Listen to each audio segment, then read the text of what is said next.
milyong halaga ng marijuana codes ang nasabat ng magkasadip pwersa ng PDEA at PNP sa tulong ng Philippine Navy sa karagatang sakop ng West Philippine Sea.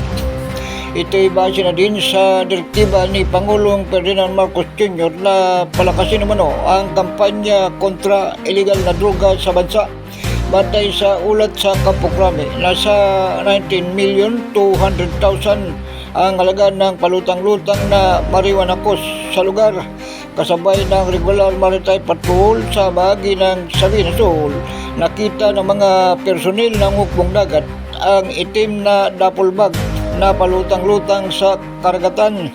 Nang siyasatin, natuklasang naglalaman ito ng 32 head-sealed plastic packs ng tuyong dahon ng hininalang marijuana codes na may kabuuang bigat na humigit kumulang 16 na kilo. Agad dinalang na-recover na ebidensya sa pasilidad ng Philippine Navy sa Second Lieutenant Lagari Pier, Dipuli, Barangay Masipag, Puerto Princesa City.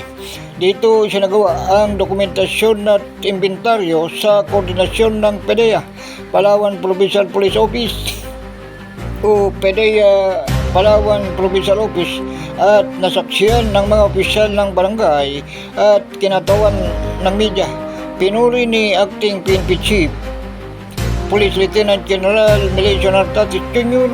ang mabilis at maayos na koordinasyon ng mga ahensya sa operasyon.